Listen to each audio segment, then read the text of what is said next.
Good afternoon, good morning, depending on where it is that you are joining us from. I am delighted to host yet another edition of the EQ Lunch and Learn, and I'm thrilled that you could join us as we extend the amazing conversation sparked at the recently concluded EQ4Africa Conference Mental Health Edition 3.0. This year's theme, Building Mentally Agile Teams in an Age of Constant Change, took us deep into what it truly means to lead with emotional intelligence and resilience in today's complex world of work. Some key takeaways still echo powerfully. Number one, mental agility is not a luxury, it is a leadership necessity. Number two, emotions are not weakness, they are data. We lead better, we navigate life and work better when we learn to pay attention to the data. And lastly, and most importantly, building mentally healthy workplaces isn't a campaign or a checkbox. It ought to be a long term culture shift. And so today we take that conversation beyond awareness into action. What happens after the awareness campaigns and the one-off wellness days? What happens when May, as it is, comes to an end and our focus on mental health somehow seems to wrap up? How do we embed emotional intelligence and mental well being into the very fabric of our teams and systems? So, to guide this next chapter, as always, we've brought together a very dynamic panel of professionals from across the workplace well-being spectrum. I have a seasoned HR specialist who brings insights into the intersection of policy, people, and performance. I have a corporate services manager from a leading hospital where mental health isn't just a workplace issue, it's a frontline reality, and a wellness manager who's helping organizations reimagine what a thriving workforce really looks like. So, whether you're a leader, a team player, a change agent in your own space, you're in the right place. So let's dig deeper as we explore what it truly means to go beyond awareness and build cultures where mental wellness is not just understood, but lived. So let me introduce to you my three guests. As always, I love to say if you've brought your lunch, I can confirm that we have brought the learning. They say ladies first, so allow me to introduce Gladys first. Gladys Waruguru is a cheerful and vibrant healthcare consultant and corporate wellness professional with over 7 years of experience in the insurance industry. She served as a care manager at one of Kenya's leading insurance firm and now directs her own enterprise. She also serves as the secretary of the Care Managers Association of Kenya, where she champions standards and innovation in healthcare management. She is much more than a title. She's deeply passionate about people transformation, and as a certified human resource professional and certified mediator, she really has a focus on training for mental wellness and conflict resolution in the workplace. Gladys, it's great to have you here today. Thank you very much for joining us all the way from Mombasa. Welcome, Gladys. Thank you very much, Mucha. Awesome. I have with me too someone who is no stranger to the EQ Lunch and Learn platform, Wycliffe Osoro. We often joke around with regards to his name because of the way that I pronounce it, which he tells me is the correct way to pronounce it. Wycliffe is a well-rounded and passionate human resource management professional with over 18 years management and leadership experience. Currently, he's the HR head at Swissport for Africa at Swissport, and he's worked in a number of industries beyond aviation. He also has board experience in an HR regulatory professional and professional body and financial institution. Apart from HR, he's passionate about writing and public speaking. He is an avid golfer. He loves to run and he is a fitness enthusiast. Wycliffe, it's great to have you here with us today. Thanks, Mucha. At least I already had my lunch. Now I'm ready to learn with everyone else. Awesome. Yes, one of the things I try and remind our panelists is that you need to eat your lunch in advance, because when we're talking, it's hard to eat your lunch. We have with us Dr. Brian Kariuki. Unfortunately, Dr. Brian, who's also in Mombasa, has been having some challenges connecting. Hopefully, we'll be able to hear from him. Dr. Brian currently works at Jubilee. He's the wellness manager there. He is a medical doctor with 10 years experience in clinical practice and healthcare management. He enjoys Formula One and riding motorcycles. And he was telling us a little bit about that as he made his presentation at the recently concluded mental health conference that we had a couple of weeks ago. Dr. Brian, I'm not sure if you're able to speak to us.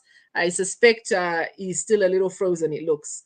All right, so hopefully Dr. Brian will be able to connect with us as we go. We will continue with our conversation.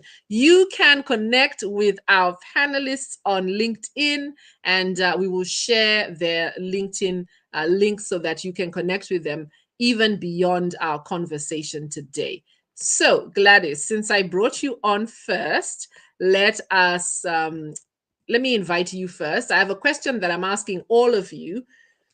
I introduced this Lunch and Learn where we're talking about going beyond mental awareness. What does that mean for you? And why do you think it's crucial for organizations today to move past the awareness campaigns towards, looking at implementing sustainable long-term wellness strategies within the organization? Thank you very much, Mucha, and thanks for this opportunity. I don't take it for granted. And yes, mental health topic has been or is very close to my heart, and especially on employee wellness at workplace. And being a mental health advocate, then this brings me at home. I can forfeit my lunch for this session. And yes, I think onto your questions about what does beyond mental health mean?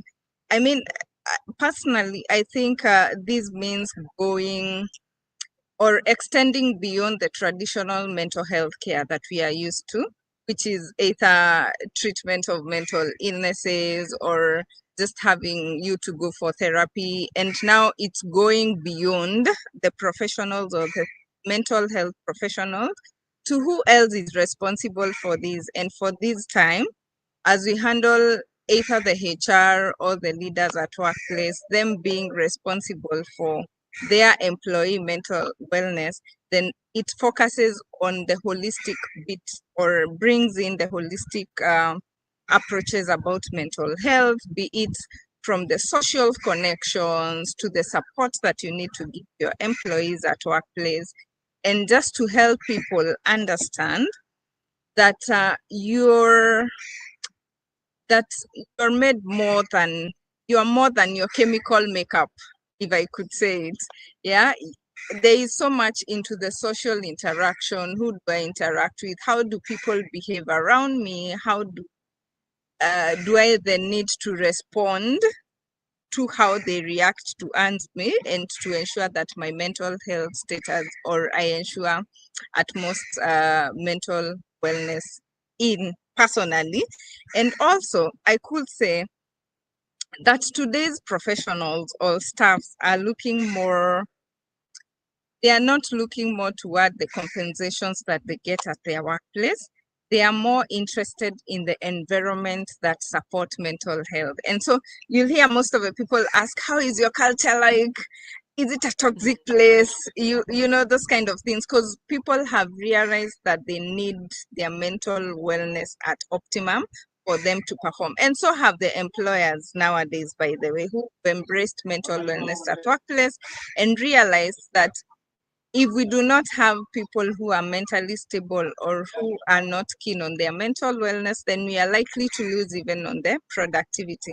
As you ask onto why, I tend to focus on an employer then who do not care about their mental illnesses and wonder what will be the repercussions of not having people who are not mentally stable at workplace. Of course, starting with low productivity, low morale, the turnover rates, and even they could be detrimental to the image of the corporate, because then you're like, do they hire and fire, for how long? What's the reason in between? And I think that is the most important thing to think about. What is beyond, or what is beyond mental health? Yeah. Wow, I love it. I love it. And I know that we've had a number of conversations, and this is really something that's quite dear to your heart and something you're very passionate about. And I think one of the things that is evidence of this is how you've looked at bridging the mental health element as a practitioner and bridging it with the HR element with your HR certification. Dr. Brian, it's really great to have you. I'm so happy that you were able to connect. I know that you had some challenges connecting now that you are away. So yeah, I'm happy that you were able to join us.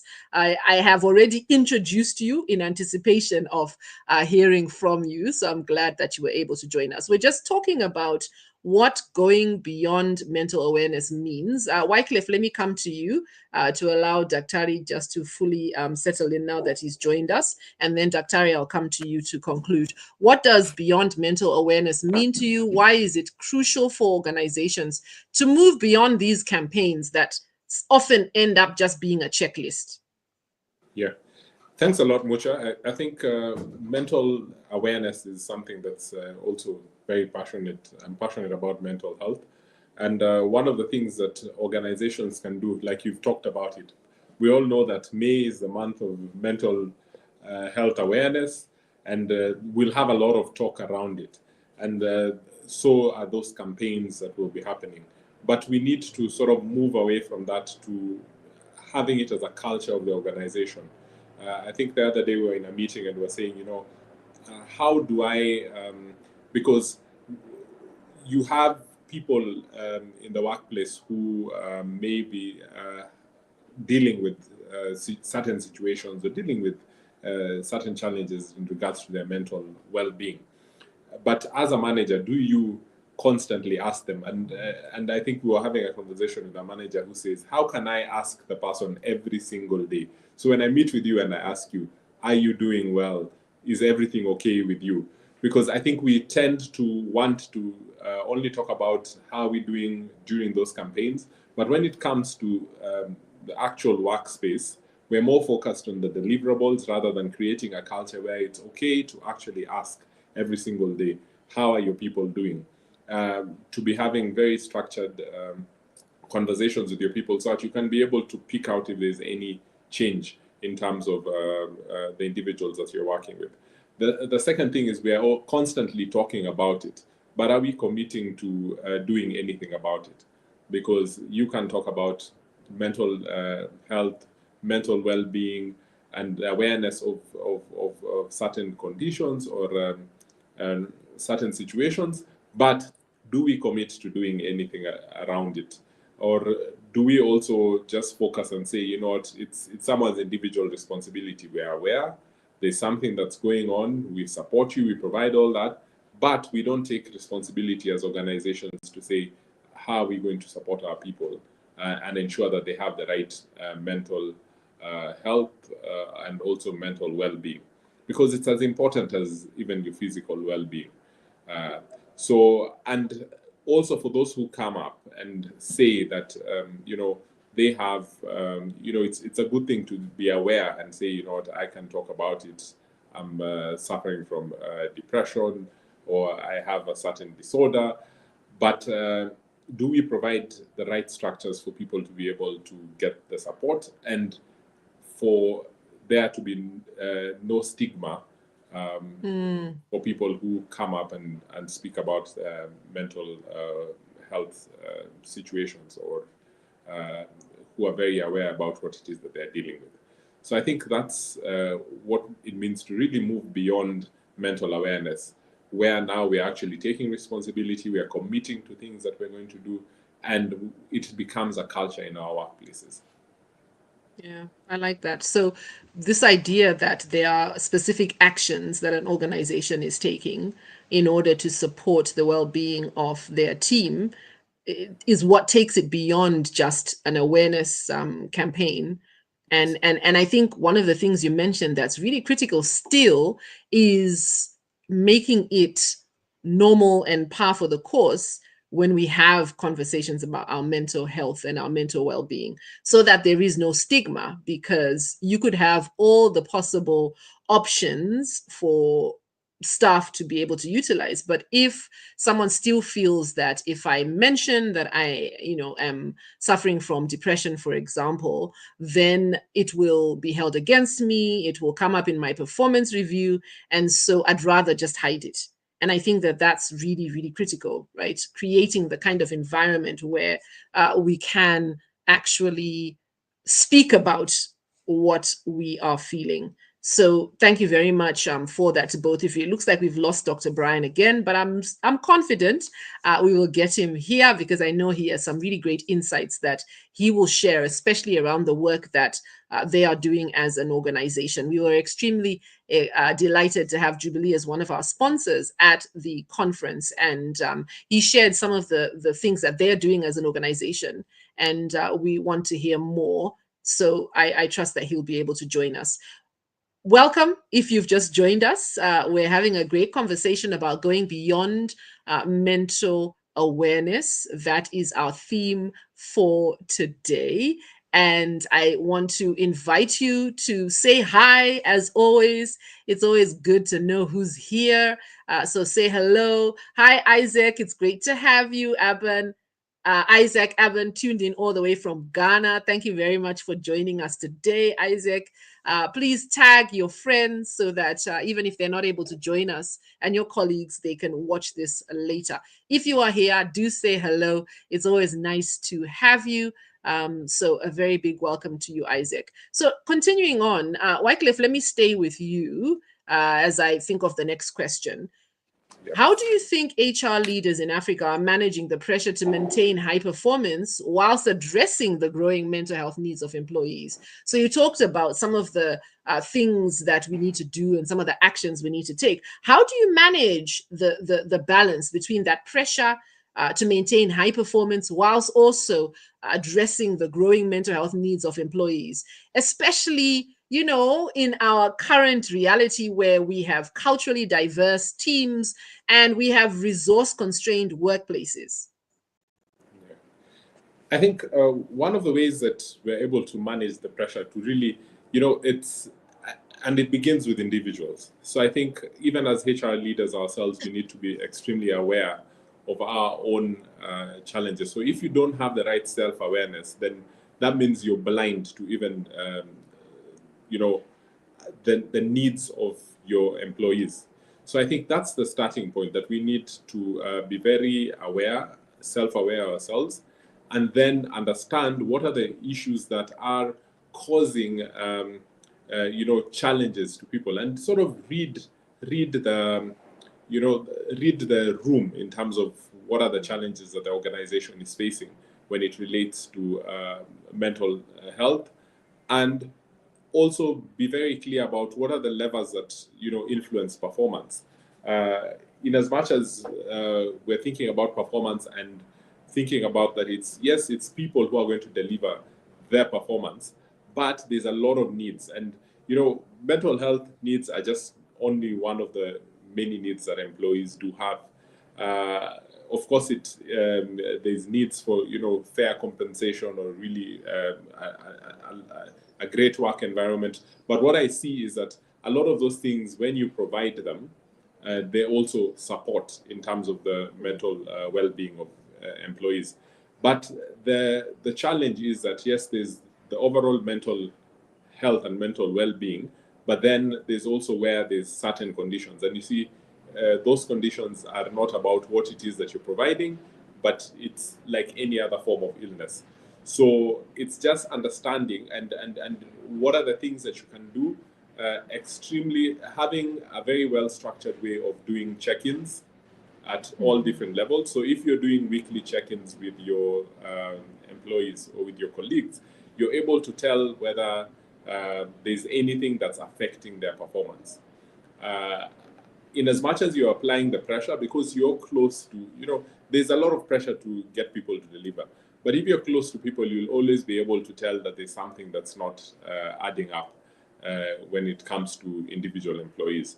So I think part of it is ensuring that you have structures, putting policies in place to support, but the structures, I think, especially when it comes to performance, because we're focusing on performance. How do we understand how performance and what its impact is on individuals if we're not consistently checking on their performance? So you really need to have a very robust performance. I wouldn't call it performance appraisal system, but a performance management system where you're doing constant check-in with the staff and being able to allow them to sort of provide what it is that they're doing, and you're able to check whether there's any challenges. But that's just one of the ways that you can do that.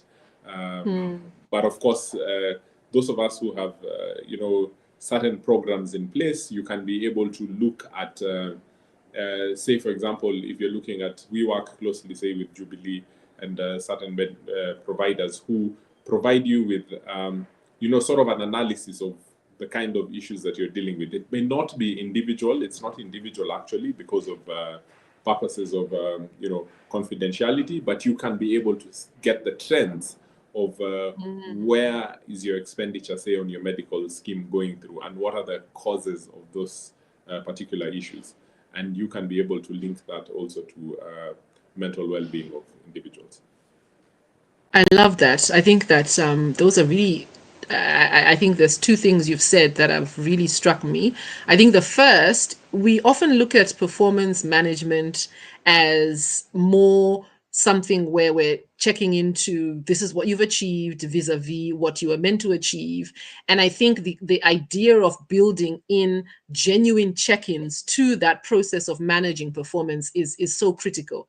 How often as a leader do you prioritize how people are doing as part of managing performance? I think if we can embed well-being and checking in with our team genuinely, not just as a tick box, then it really supports this idea that we're managing the whole person and their performance. Because to Gladys's earlier point, we're dealing with people who are multifaceted. So I really like that. And then I think your second point around or the second thing that I really took away around working with your provider to get a feel for what are the current issues that are, that your team are navigating, because that means you can then put in place interventions that are data-driven rather than just having a checklist that, okay, we need to do this for mental health and we need to do that for mental health. What you're then doing is saying, right, we've noted that these are the challenges. Maybe people are indicating, higher levels of stress. So why don't we put into place some sort of intervention around stress management? So I really like that. I think that's a really some great insights there. If you are an HR practitioner and you have, some ways that you are managing that balance between, ensuring that your people are delivering, but still taking care and addressing the growing mental health needs of your teams, do share a comment in the chat. We'd love to hear from you. I see we have quite a number of people who've joined us today. So let me take a moment to say hello, Ruth. It's great to have you. Ruth's joining us from Dar es Salaam in Tanzania. We have Asha Obonyo. Asha, it's great to have you here as well. Thank you for joining us. Louisa Matu Mureithi joining from Nairobi, Kenya. It's great to have you here. Thank you very much for joining. Anita Bochere from Nairobi in Kenya. It's great to have you too. Lindani, thank you very much for joining us. My neighbor here in Cape Town, South Africa. Great to have you here as well. We're talking about going beyond mental health awareness. It is Mental Health Awareness Month, this month of May, and we recently hosted our annual conference, the EQ4Africa Conference Mental Health Edition. And our conversation today is about what we do to go beyond mental health so that we are not just focusing on mental health in May and then the rest of the year, oh, well, it is what it is. Gladys, let me come to you. So, how do you tailor wellness initiatives to resonate across the different departments or across different demographics if you have a large corporate setting? How do you make sure that you are doing the best you can to reach everyone when there is diversity within a team in an organization? Thank you very much, Mucha, for that question. But before I go there, I would like just to add on what Osoro said on what the HR department should do to ensure that we go beyond the mental wellness. And I remember during the last EQ, and maybe just to mention that as leaders or as HR professionals, we should take emotions not as unprofessionalism, but we should clearly make room for emotions at our workplace. And I remember during our last summit, which we had last week, the main speaker spoke about emotions and how we have compiled ourselves too much to the policies of HR.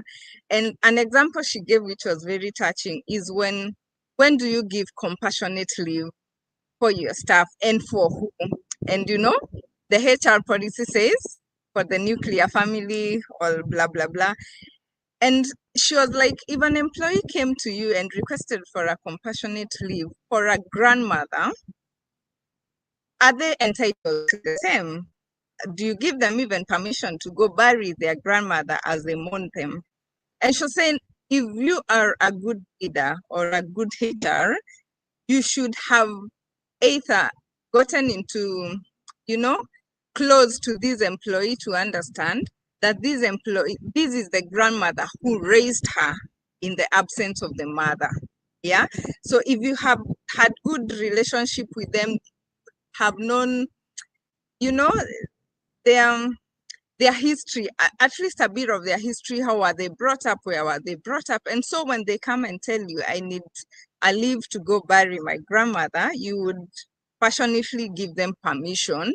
And that could off the policy that it's, but as a HR, you know why you're doing this, and you should always be very courageous to support your decision in such. And so emotions should be made room for in our leadership or our organizations. To my question now. Oh, I love that. I feel like saying amen.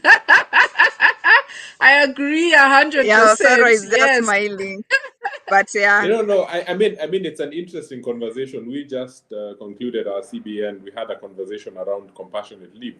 And we were very clear that, we've traditionally defined it as you've said, but now we are opening it up to sort of give an opportunity. Of course, the managers have to approve that, but to give an opportunity to, I mean, your maid has left in the morning and you can't come to work and you have to deal with either a baby who's at home, then you make provision for that. So I think it's good to see that there's organizations that are actually considering and starting to do that. You are in the spirit. Yes. You really are.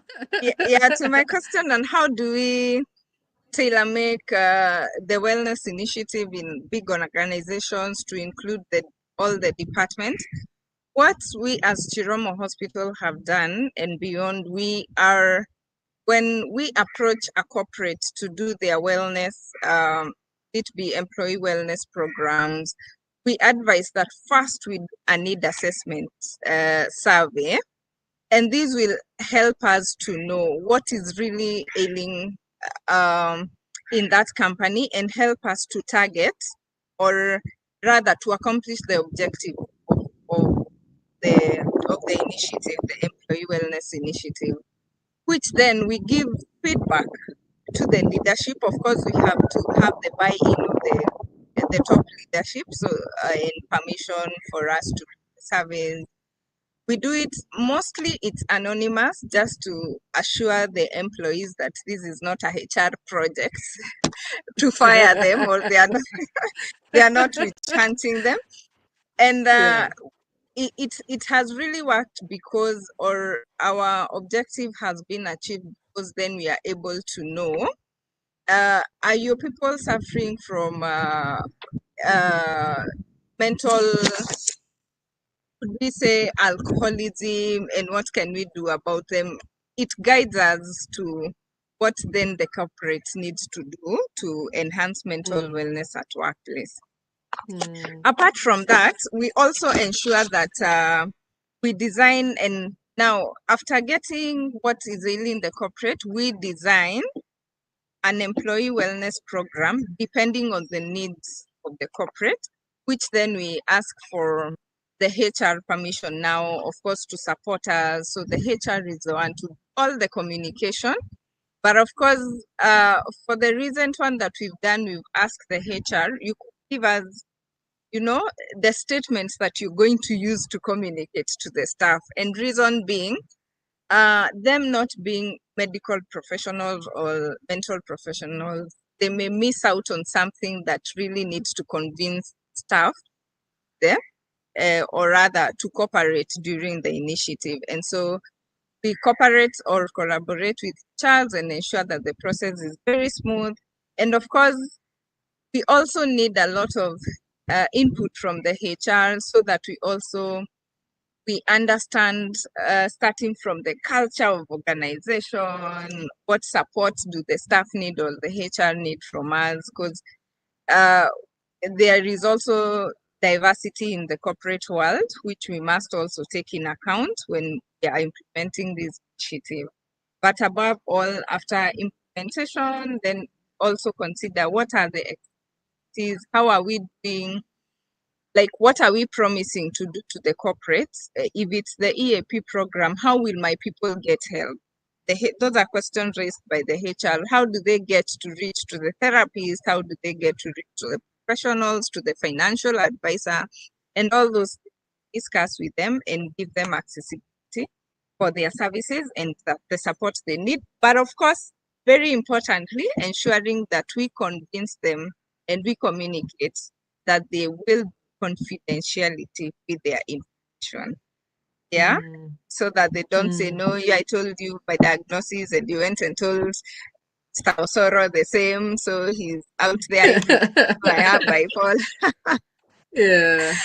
You know, those kind of things. And we found it very easy to implement them where the HR has a buy-in. And I'm very glad Osoro is here, where the HR has a buy-in of the mental, because we've also had difficulties in some corporates where the HR tells you, these ones, as in is the Gen Z, they are not ready to work, such kind of things. And we have to change their mentality and shift it a bit so that they also get the best outcome that they need.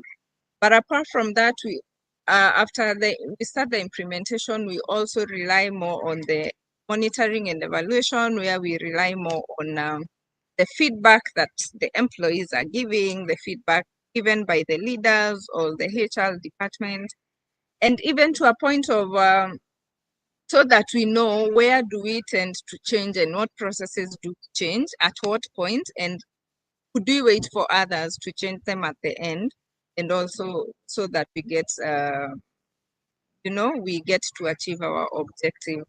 But above that, to some we first do the leadership training for their buy-in, because for most of the organization would find the leadership is also ailing.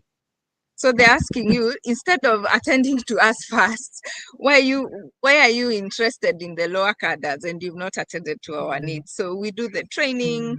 For some, training stands out to be debrief, where they debrief the whole day or a few hours and say their problems, and after that they get relieved and they are ready now to support the initiative of the assistant or employee mental wellness initiative. Yeah, basically that's it. And now after we complete, of course, there is the step-by-step where we provide the data. And we provide it purely to the HR or to the senior management so that they know if my people are ailing from the poor work conditions, depression due to poor work conditions, or alcoholism, stresses at work, what is my responsibility as a leader, and how do I then come in to assist to change the culture of the organization or the environment that the staff is working, so that it tends to. And yeah, we've had several successful ones, and we thank God. Yeah. Fantastic. I love it. I really like your very detailed approach and the fact that, you like to start with data so that you're rolling out an initiative that actually has value. And I think that's something that as consultants, we need to do more of. I know it's definitely an approach that we value at PTS. And it's interesting how often clients just want you to jump in and start the initiative, right? And they tell you, no, but we know our problems. We know what the issues are. And it's the same we get sometimes with clients who come and tell you, hey, we want you to roll out a training. Here are our problems. We know what they are. But what we find is when we are able to do a deep dive and get a better analysis, it helps us to ensure that the solution actually meets the objectives that are set. And so that's really important. And I like what you said about leaders, getting the leaders buy-in and also getting the leaders the support they need, because you can't support others if you are not in a good space. So thank you very much for that, Gladys. I see that we have more people who said hello. So let me just stop and say hello back to you, Edith Osoro. Great to have you here. Thank you very much for joining. Faith Mutai says, hi, Mucha. Good to see a familiar face. Wycliffe Osoro, plugging in here in Nairobi. Definitely felt FOMO having missed the conference. Faith, I hope you will join us next year.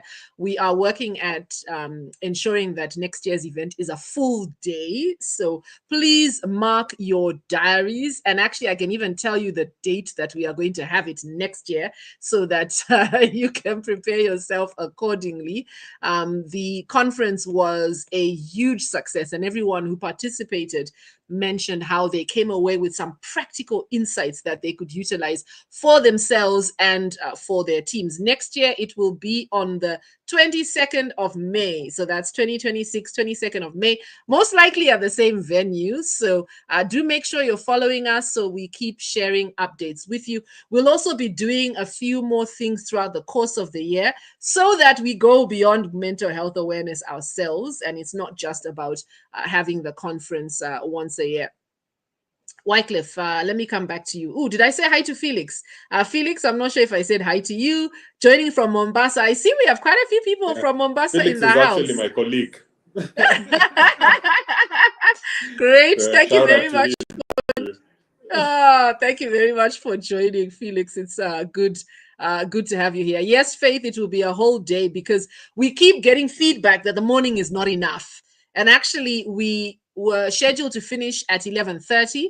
We finished around 12:30, quarter to 1, and people wouldn't leave. There were still so many rich conversations going on. So the feedback to us was, it's not enough time. So we are taking your feedback. So as I've been sharing about the conference, we explored what it means to build mentally agile teams in the age of constant change. And I shared earlier some of the key takeaways. And one of those is this idea that mental agility is not a luxury, it is a necessity. If we are to thrive in this season, we all need to build mental agility. And the beauty is it is a skill. And we know that emotional intelligence is a big contributor to that skill. Gladys mentioned this. The second key takeaway is emotions are data. We lead better, we work better, we perform better when we pay attention to our emotions. Our emotions are information. It's like the fuel light on your car. Your emotions are letting you know that there's something you need to pay attention to. And then lastly, the last takeaway is building mentally healthy workplaces cannot be a one-off initiative. It must be a culture shift. And we've spoken about that already as we began this program. So let me come to you, Wycliffe. I know you were not able to attend the conference because you had a competing event, but based on just those reflections and what you've been able to follow online, what do you think, or how do you think your organization can integrate any of these lessons in how you lead as the head of HR, how you support your leaders to lead, and how you show up for yourself and for your teams going forward? Yeah, I think especially when you talk about mental agility, and it's just that ability to work through a lot of challenges. And I look at, say, for example, in the leadership space where we are, and there's there's a lot of pressure to deliver on numbers, and there's especially when you work in a multinational, there's a lot that is expected of the leaders. And I think more and more we're talking to our leaders to be able to just support them, especially given that we know that there's a lot of demands that are coming through, but just being able to, how do we support them to be able to deliver on what is expected from them? So having a lot of conversations, assuring the team that, it's possible, that you can do it. And, even when you're in a world that has a lot of change, volatility, and you're able to sort of have these conversations and reassure the leaders that they are able to deliver even within such difficult circumstances.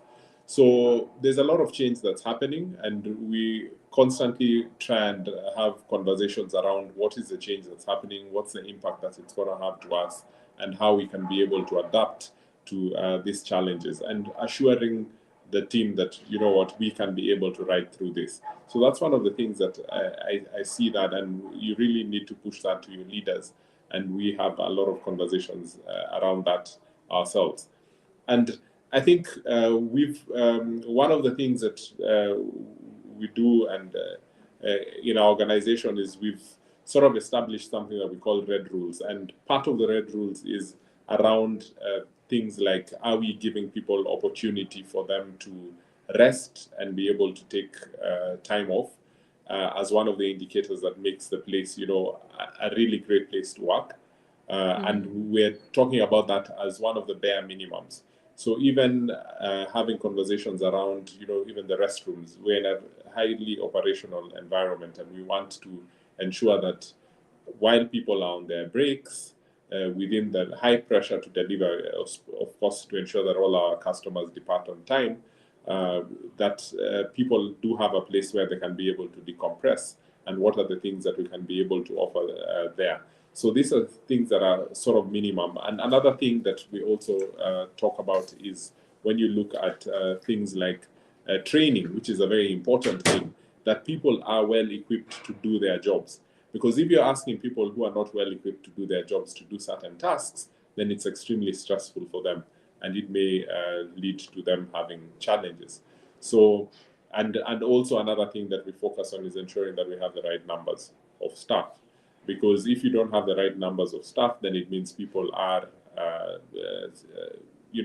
strained to do the work that they have to do, and either they are working long hours, or they're having to, carry a lot of load than they're expected. So that's something that is a challenge.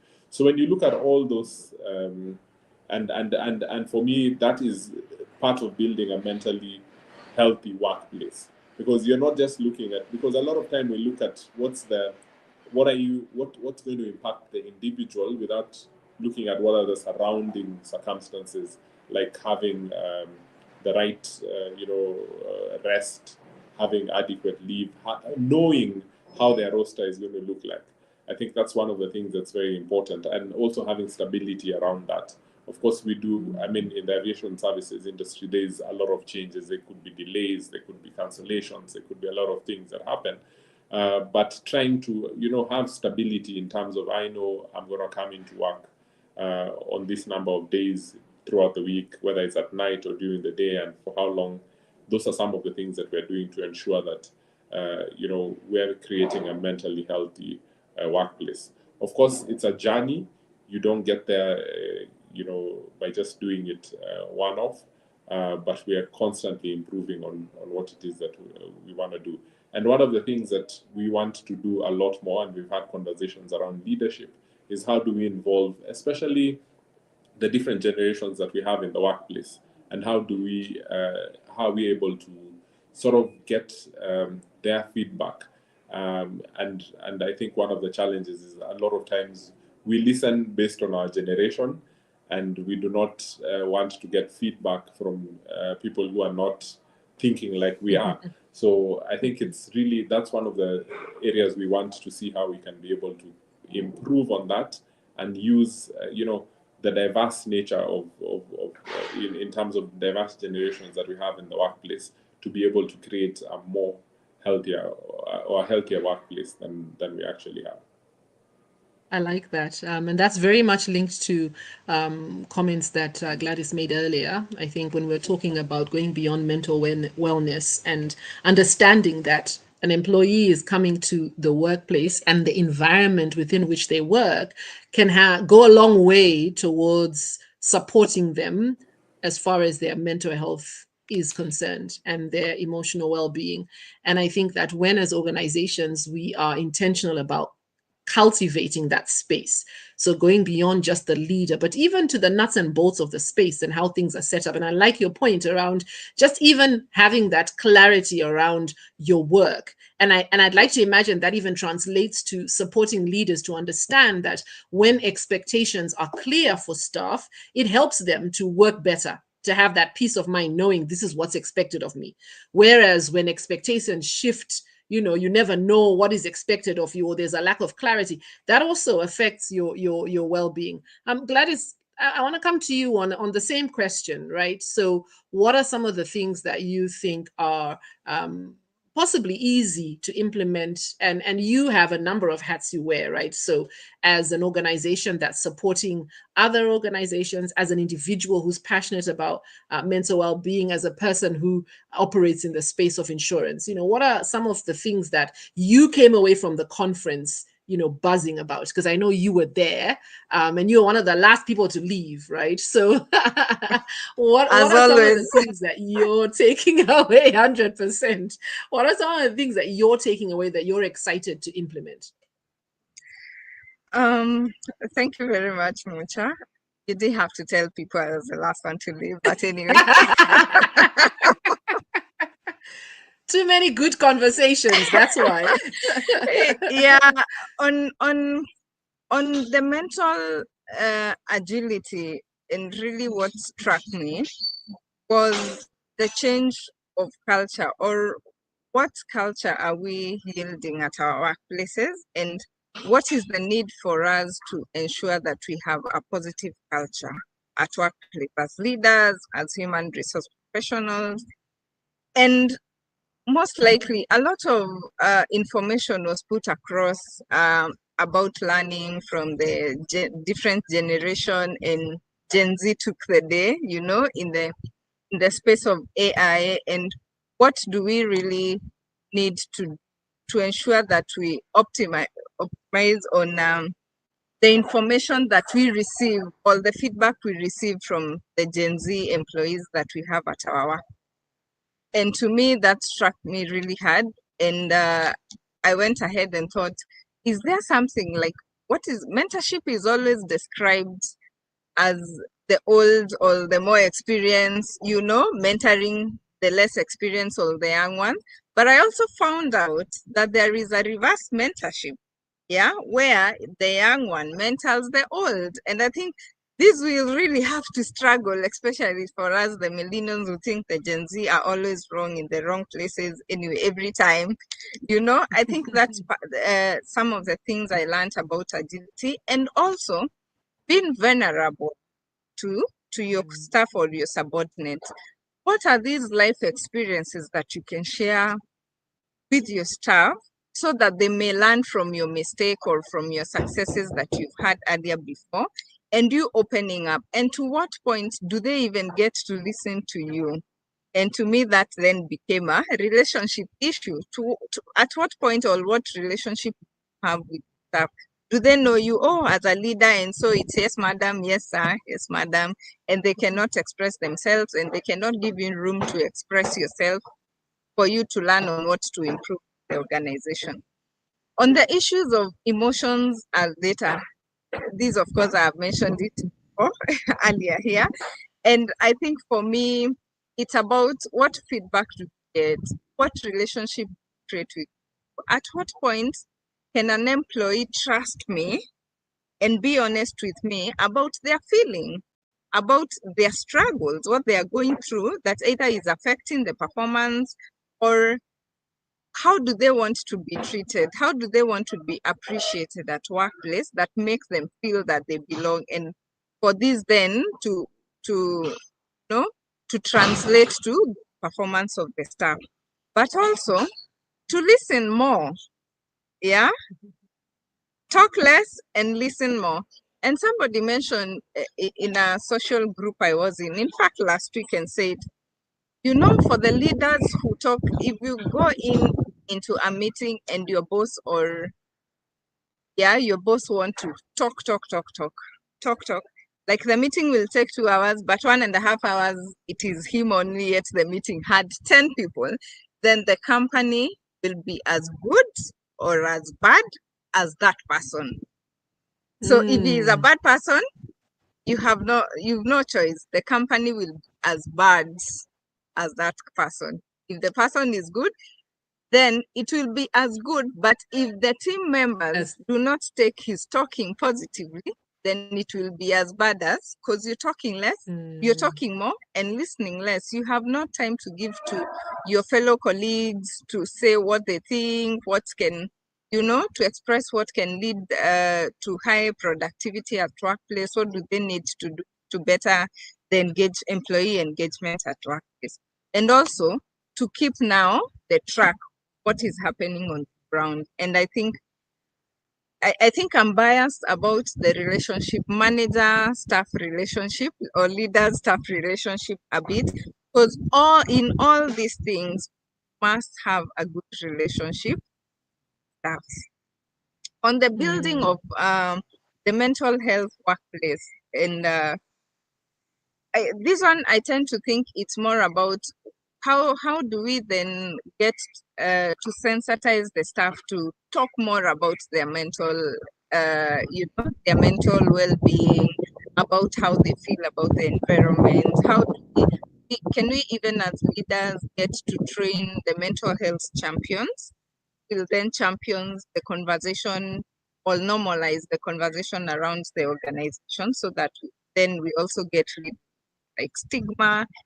And can we then, as a leader, and I think somebody posed this question, how many corporate, in the group discussion we were in for HRs, and she asked how many corporates have mental wellness days or mental health days.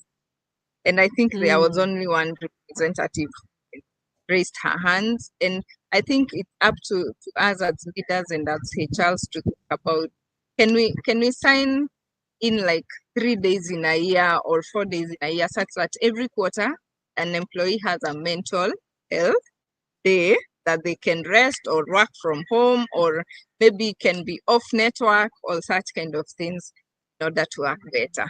I think that those are my takeaways.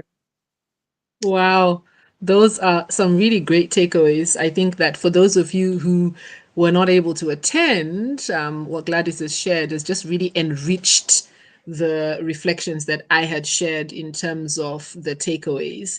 And I think Sorry, I really, forgot one. Yes, please I go forgot ahead. one thing, Mucha, and if I don't say it now, I'll forget. I think it's Yes, also go very ahead. good, and not I think, I'm convinced that it is the high time as leaders, or yes, as leaders, to focus on the care of the employees rather than to focus on power. Wow. Yes, you needed to say that one. You needed to say that one. And what's interesting is that when we do that, because what you're describing, focusing on the care of the employee, speaks to empathy for me. And what research shows is that leaders who are empathic actually get more from their teams. So empathy is the new black or the new oil. And the truth of the matter is that power, this idea of command and control, it doesn't work anymore. If it ever did, it does not work. I can assure you that the Gen Zs who are in the workforce do not respond to power. They do not respond to command and control, but they do respond to empathy. They do respond to leaders who genuinely care about them and put them first. And this goes to the point you raised. We had an amazing keynote speaker, Elizabeth Kibaru, the group director, people and culture at WPP Scan Group. And I too really resonated with the example she shared of the individual who was raised by a grandparent, and then you as an HR when they apply for compassionate leave, they are told they can't have it because that's not a direct that's not an immediate relative. And the truth of the matter is, as we've been saying, we need to look beyond the policies, and we cannot put emotions out. We also must invest in knowing our teams. And I think that I had a subsequent conversation. I was facilitating a leadership training in the run up to the conference. And one of the things that I mentioned repeatedly is that leadership is hard work and leadership is emotional work. That's the honest truth of the matter. You cannot be an effective leader if you leave emotions out of it. Wycliffe, let me come back to you. Let me just check. I see there's someone else who said hi. Kimani from Nairobi. Thank you very much for joining. Kimani Kinuthia, it's great to have you here. And yes, I hope you have marked your calendar for next year's edition of the EQ4Africa Conference, Mental Health, which will then be 4.0. Wycliffe. Yes. Let's talk about policy, because we've mentioned policy, right? And we've mentioned the fact that emotions must come into play and we mustn't allow ourselves to be guided by policy. But policy has its place, right? So what role does policy development play in embedding mental wellness into the DNA of an organization? What have you found effective as an HR, as a leader in the HR space? Great. So I'll speak about policy, but I must say that in as much as, this is really a new area, and not many organizations may have policy around mental health and mental well-being, but I think the principles are pretty much the same. And policy just gives structure to intention. So what is the intention of the organization in regards to mental well-being? So, and it also then provides the structure of how you're going to run that. It provides clear definitions of what, are the different aspects around mental health and well-being. So it's really important that you have that, and that then guides what are the different procedures, because policy is always what is the organization's approach towards something, and that's the intention that I'm talking about. And then it gives it a framework for which you're going to be operating in. So, and within that framework, then you can be able to bring in a lot of the things that we've talked about. How do you develop the culture? What are the responsibilities that are there? What are the programs that you're going to be able to put, and how do people access those programs? So all this has to be part of the policies. And one of the things that will make these policies very effective is how we also involve employees and individuals in the development of these policies. So it's not just sitting down and saying, get the feedback from the employees, even if it means focus groups, having surveys or mini surveys that are going to give you feedback around what it is that you need to develop. That's the right way to then do the policy. But policy is really high-level statements of how, what's the organization's approach to this. But I guess the procedures will then become more detailed in terms of how do we address the different issues in regards to the policy matter. So, and you can be able to even, develop training, it guides on a lot of those things that you need to put into the policy. I hope that provides some at least Yeah, overview and no, that structure makes around sense. what it is. Yeah, no, that makes sense. And I like what Gladys you is said shaking her about head how like she also wants to say something. you're welcome to add to that, Gladys. I think Yes. I like what you said Or is about she this just idea that saying it's an thumbs umbrella. up? I like what you said about, the policy ultimately is the umbrella, right? It helps us to formalize the intent, and it gives employees that clarity around what is allowable. So, for example, I see here Ruth Serem says, I love the mental health days concept. So that's something that could be then built into a policy, right? And I think the idea then is, once we have a policy and then we have the procedures that are linked to the policy, we must still retain the human element. And I think that goes to the point Elizabeth was making, that the policy is important and it gives us the guideline, but we also then have to have some humanness to it. And I think you spoke about this earlier, Wycliffe, when you talked about how within your organization, you are widening the scope of what is applicable for a compassionate leave. Compassionate leave, yeah. Yes. And so I think this is important. But the policy itself gives the initial framework that we start with. And so it's really important, because otherwise, if we don't have a policy, if we don't have procedures, then it's at the discretion of the leader, right? And that can be a challenge, because it means that it's not going to be applied equitably across the organization. So I think policies protect both the leader and the organization as well. But let me comment on why sometimes it's interesting to have things in policy. Sometimes they work for, and sometimes we become slaves of policy. So if the policy does not allow for this, then you give people, you almost like people feel like their hands are tied and I'm going against policy. And especially in like say in an industry like ours, where compliance is a very important thing, someone will be checking, what did the policy say, but what have you done? So I think it's, and how can you address that? It's how frequently do you revise your policies, and how do you even just, you also have to give room for certain discretion, because if you don't, then you'll be limiting people to what it is that they can do. In as much as you say, I have a policy, but then I can't do things that are outside of the policy, because the moment I do things that are outside of the policy, where the policy police who will come and tell you you're non-compliant on this. So policy is good. It provides a structure, and that's why I always want to say, policy really needs to be high level, because if you detail too much in policy, then you end up tying people's hands, and policies should be really general, and then left to the interpretation of the managers, who are well aware, to then say, you know what, this is the intention of the organization. So whatever request that has come falls, in the same sort of area and ambit of what it is that people have requested. Yeah, I like that. I think that's a really important point you've made there. That ultimately, yes, to policy, but let's not make the policy too prescriptive, because what that means is, in the event that something is slightly different to what the policy says, then you've tied the hands of the leaders. I want to come to another question, which I think links very nicely to this discussion about policy. And I'm asking this to both of you. And that's really about cultivating the right kind of environment and building psychological safety.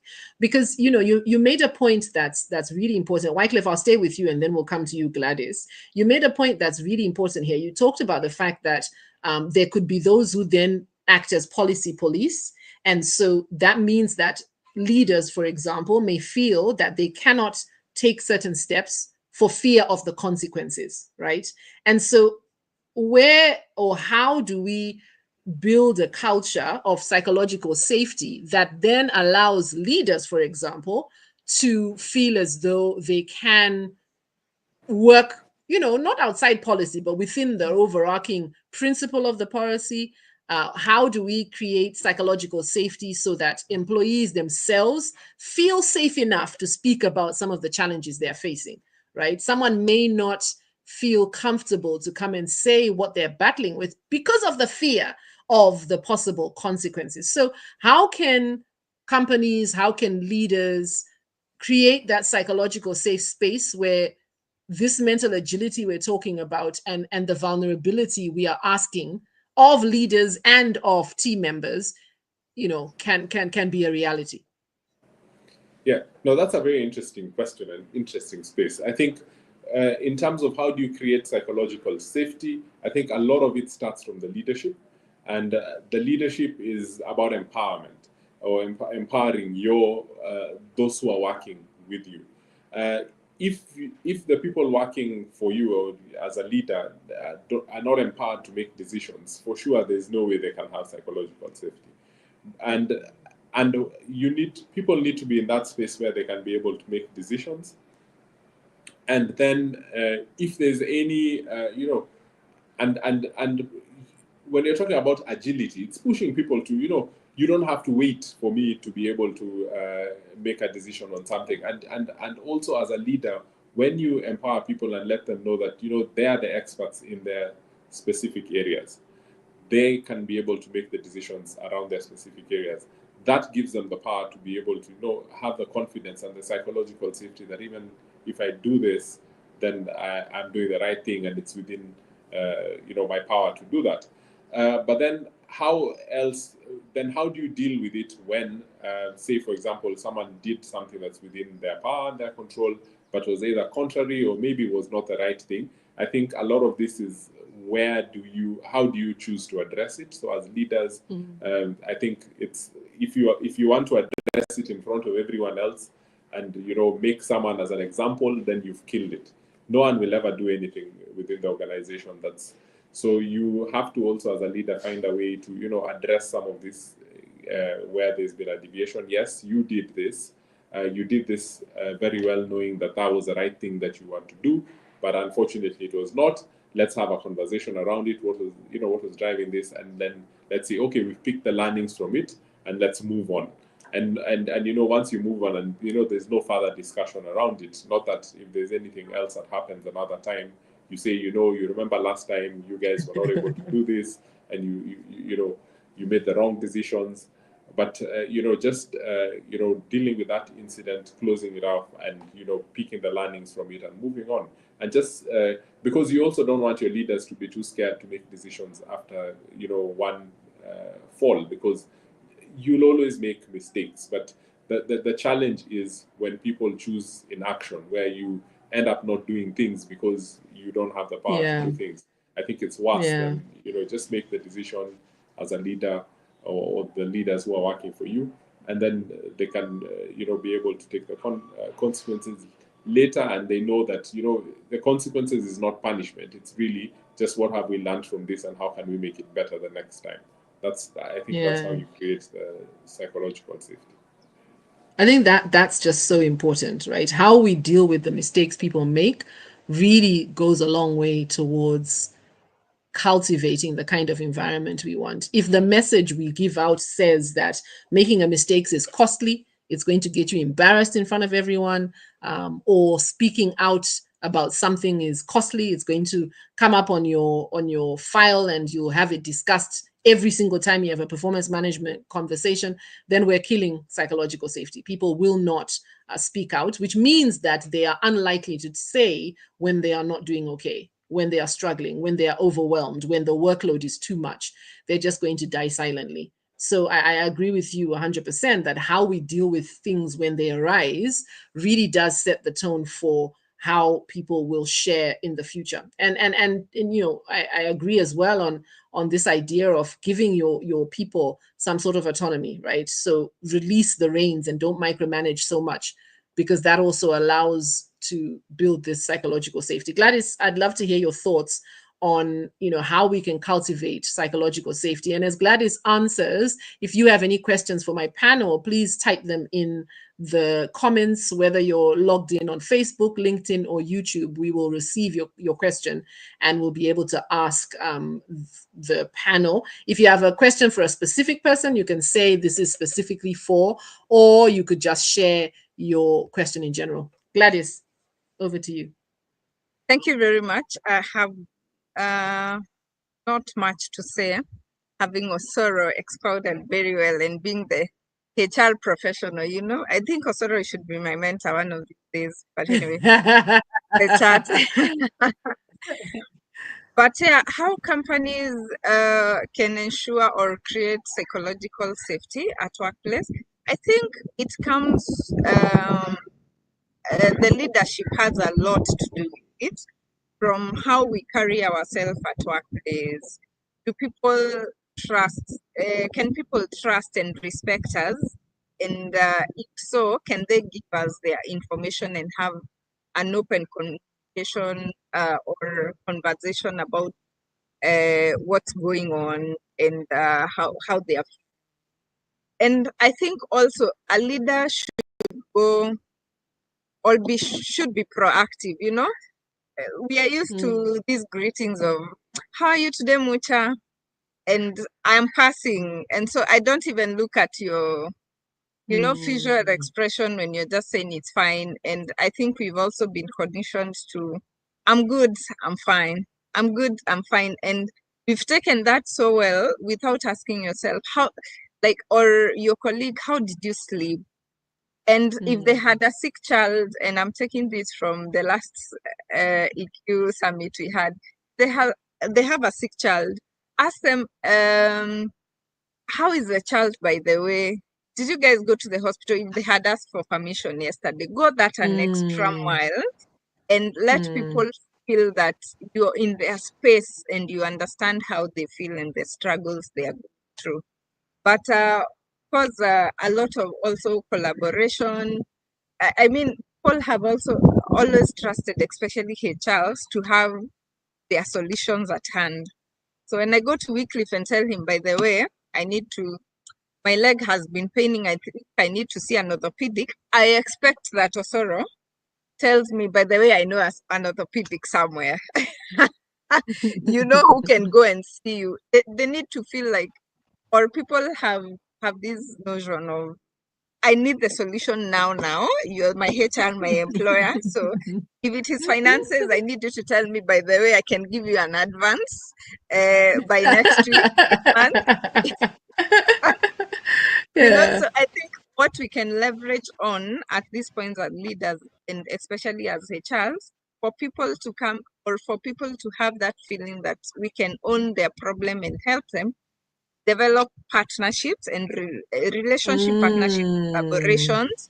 No, that's that you can call me and it's you need an orthopedic. I know a medic somewhere. Let me confirm if they can. I hook you up with this person. If there are issues to do with finances or few issues, they have anger issues, let me call Mucha in a session, you know, and she will take you through, or I think she can be of assistance to you.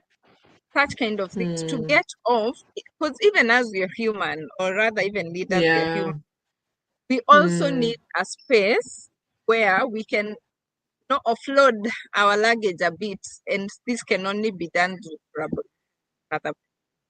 But more to that, I think we also need to embrace the thing of therapy, or where even as leaders, as we take in all the troubles that our staff gives us, where do we offload the troubles, even for emotional safety or emotional stability? Do we have that one therapist that we can go open up to? They may not give us a solution, but they will give us the coping mechanism. And next time, this is what you do. But most of the time, you'll find, met me as Gladys as a HR. I've also been, maybe I was battled yesterday, by the partner. My child is sick and you're here telling me, oh, I need off. And I'm like, it's end month. You need to finish the report.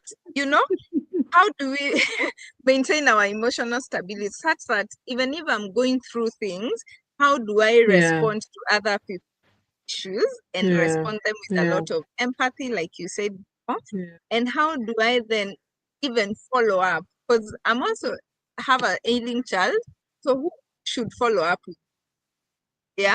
But from the leadership bit of view, the leader is the one to follow up what's the staff child, either they are doing well or they are not. I think if we put ourselves into that space that we are not the all in the organization, let us pull out ourselves also and get to empower other people who can take care of of who can help us even to manage our subordinates so that we are able to run them well and then to give them a better reception of come to us. But of course, with all that, I think also I could say rewarding employees on the basis of have these issues when employees have or to a mental facility. How do we brace them back? No, even getting to tell them, "Oh, welcome. You are away for 3 months. How was the treatment?" You know, instead of now colliding with the other staff and saying, "Hey, the Mlevi is back." No, who is gonna do the shift with him because you are very sure tomorrow he will not come to work? Who is ready? And you see, now you start arguing and discussing other stuff, you know, and people then feel like the information is not safe and they are not psychologically safe. I love that. Thank you very much. I think that's a really great point you've raised around building our networks as leaders so that everything doesn't have to come from us, but we do know where people can go. We can refer them. I think that's a really, really powerful thought. And also the idea that as leaders, we must take care of ourselves. You know, we always hear that example given that when you're in a plane, they tell you to put on your oxygen mask first before you help someone else with their oxygen mask. And it's the same idea. And one of the things that really did come through quite powerfully at the conference was this idea that we must normalize therapy, right? We really need to normalize therapy so that, you know, people can, from leadership all the way down, recognize that therapy is a tool that we all can utilize. And it's something that we should not be ashamed of. So thank you very much for that. I see that we have some additional comments and some people who have said hello. I can't remember the last person I said hello to. So if I say hello to you again, you will forgive me. Julia Kiongo, welcome. Thank you very much for joining us. Florence Wainaina, thank you too for joining us. Great to have you. Julia is also joining from Mombasa. Ibrahim, thank you very much for joining. He's happy to be part of this session and he's asking, why are we talking about this topic we're talking about? Well, it's May, and May is Mental Health Awareness Month, and we wanted to take this time to talk about mental health. We also have our annual Mental Health Conference in May, and so this is really a follow-up conversation for the benefit of all those who were not able to attend the Mental Health Conference. So that's why we are talking about mental health. I have some questions that are here that I'd like us to tackle. I am always amazed at how quickly the time goes. So let me go quickly. Wycliffe, there's one that is pointing towards you. How can HR get to eradicate the notion of HR office are the advocates for the company and not for the staff? I believe Wycliffe can respond to this. So how can HR get to eradicate the notion that HR office are the advocates for the company and not for the staff? What are your thoughts on that, Wycliffe? No, I think you know, firstly, it's just to understand the space of HR. So is HR there for the company or for the employees? I think that's one of the biggest challenges that any HR person will tell you, that you need to balance, because there's the needs. And I think that's one of the most, you know, I wouldn't say difficult, but it's a challenging part of the HR profession, is that, yes, being an employee advocate is one key part of our roles, but two, we still operate in a business that is there for a purpose.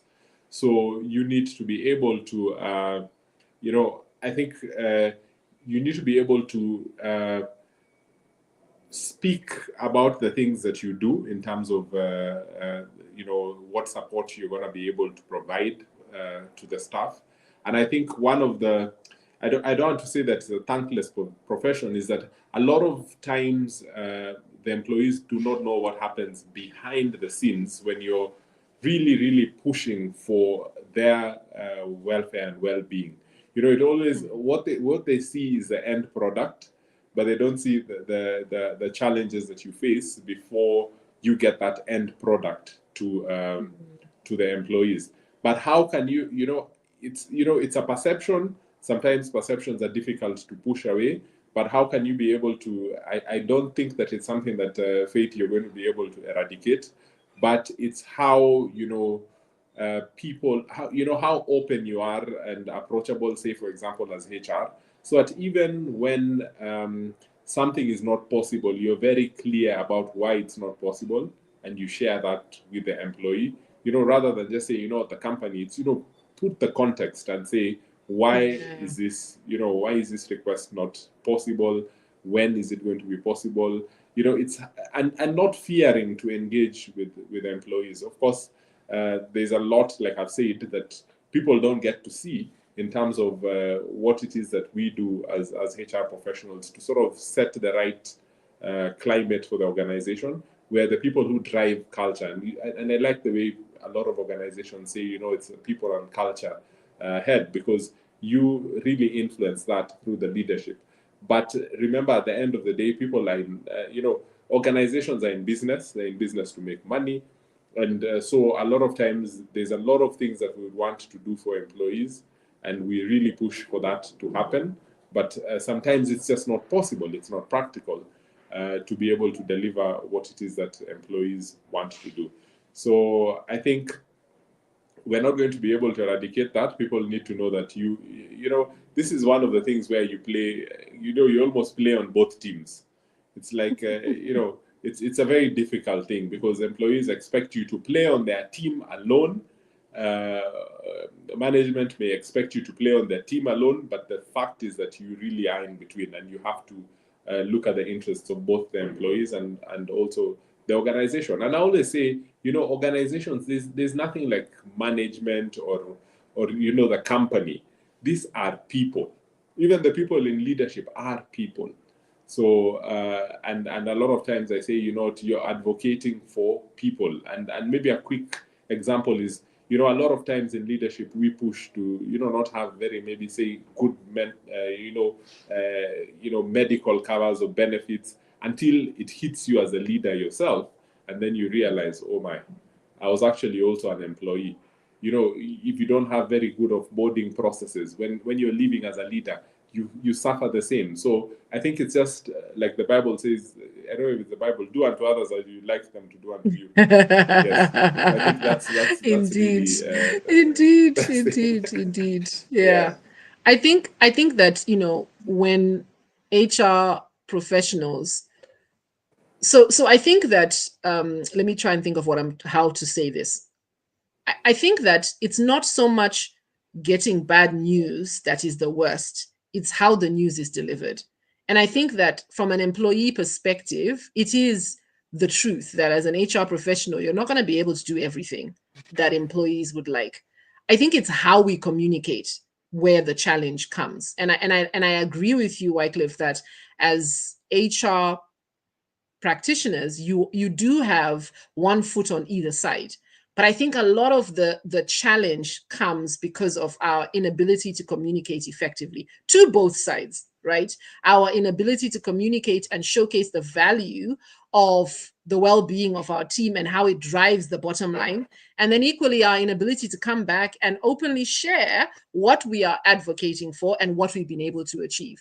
And I really like what you said about not being afraid to speak the truth and share and showcase, because I think that would go a long way towards maybe not eradicating, to your point, Wycliffe, but I think reducing this notion. I think when there is greater openness and transparency, it becomes evident that, okay, indeed, yes, the HR does have our back as employees.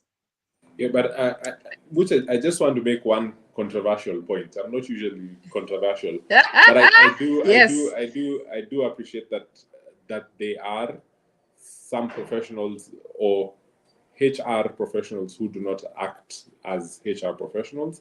So it is important that I think maybe within our circles we need to start calling out and also calling out our colleagues who are not doing the right things, because a lot of times I hear feedback from people and I say, is that someone who's in HR doing that?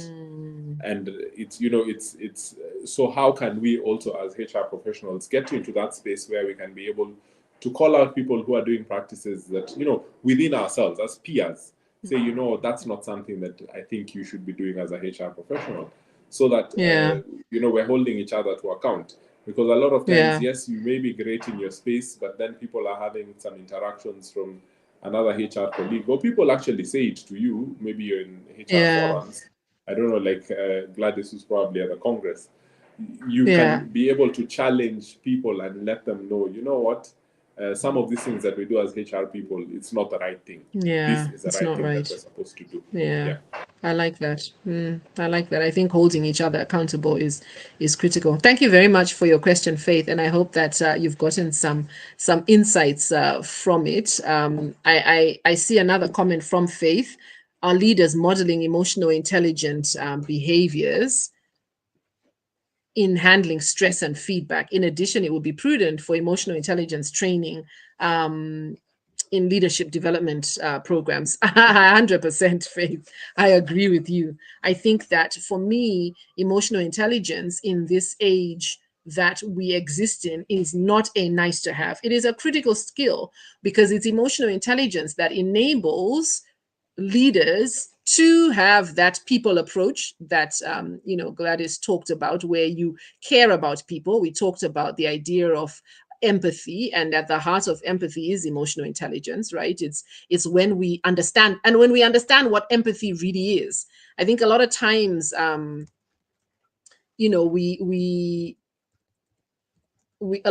we think of empathy as being soft, and leaders shy away from this idea. Oh no, I can't be empathetic because people will walk all over me. But that's not what empathy is. Empathy comes with accountability. Empathy comes with boundaries. So when we say be empathic, it doesn't mean you're going to be a walkover, but it does mean that you are genuinely interested in people, and you are genuinely interested in their well-being. So I think that it's really important that we are mindful of the effort that is required to leading. And I think we earlier talked about the idea that leadership isn't command and control. Oh my goodness, we are out of time. It has been a phenomenal conversation. A big thank you to you, Gladys, for joining us all the way from Mombasa, and to you, Wycliffe. Unfortunately, Dr. Brian wasn't able to get back on. His network just did not allow for it. We'll have to invite him back another time, and he can share some of the things that they are doing as an organization to support other organizations in really championing mental well-being. Let me allow you to give your parting shot as we close. Gladys, I'll start with you, and then Wycliffe. What is your final reflection as we end this really, really great conversation? Thank you very much, Mucha, and it has been a great pleasure to be here this afternoon. My parting shot, let's be nice leaders, be nice to people. Yeah, they say, be the leader who make the difference, or who make difficult decisions in a kind and compassionate way, so that even when it's very difficult, at least people use the kindness, and the compassion. And also, I think a call to all of us that should consider mental wellness not as a perk, but we should make it a priority, especially at our workplace, where most of the people, or where we spend most of our time. The hours in a day we spend it at workplace. Let's make it a good environment for people. Really need to get good performance from our staff. Let's be nice. Yeah. I like that. I like that, Gladys. I like this. So let's remember that we're leading humans. And so we need to have a human approach to leadership. I really like that. And indeed, people spend a lot of time at work. Let's make it an environment they're happy to come to. Wycliffe, your parting shot? I think my parting shot is that, going beyond mental awareness, especially for organizations, it's not something that's going to be, it's not something that's expensive. I think if you're intentional about it, you can be able to move from campaigns to culture. You can be able to change your conversations to commitment. You can be able to driving it, move it away from being individual responsibility to an institutional responsibility. And you can move away from the stigma and provide the right support structures. So I think let's just be intentional. Let's be great as leaders. Let's listen deeply. Let's reflect, and we can be able to create the right environment for our employees. I love it. Thank you. Thank you very much. So thank you to my panel. It's really been great having you here. I see that I have a couple more questions that are on the chat. I'm going to refer back to those, but allow me to release my panel now and say thank you. Thank you very much, Gladys. Great to have you here. We'll have you back again. And thank you very much, Wycliffe. I know that you are a regular here, so it's good to see you. So bye for now. Thank you very much for joining. Thank you. So I see there's a couple more questions we didn't get to, so allow me to touch on them very quickly. Ruth, do you see the importance of EQ evolving as AI and automation change in the nature of work? The reality is, Ruth, I feel that the importance of EQ will increase because this is what makes us different from AI, from the robots that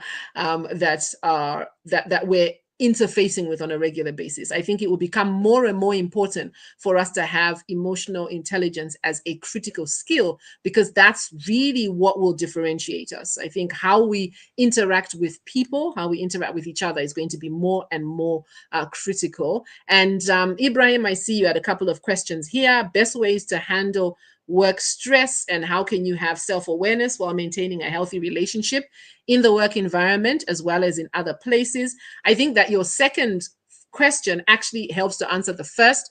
I think for me, one of the first ways for us to be able to navigate stress more effectively is to build greater self-awareness. When we are in tune with our emotions, we're able to use them as the data they are intended to be. The emotion of stress is information. It's letting you know that something is not quite right. Right? There is an imbalance between what's going on within you and your capacity to navigate it. And so I think for me, self-awareness is the key where we start. And once we have paid attention, once we've tuned into that data, we're then able to use that information to make an informed decision.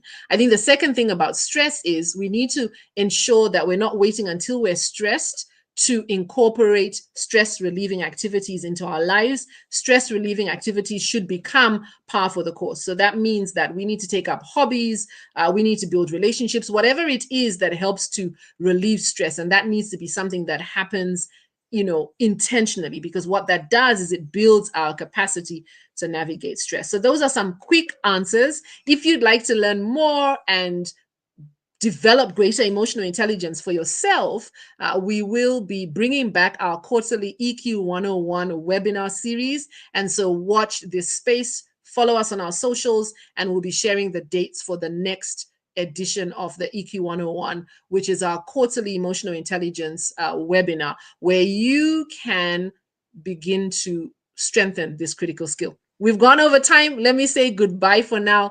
Thank you so much for joining us today. Remember, the last Wednesday of every month, we have our EQ Lunch and Learn.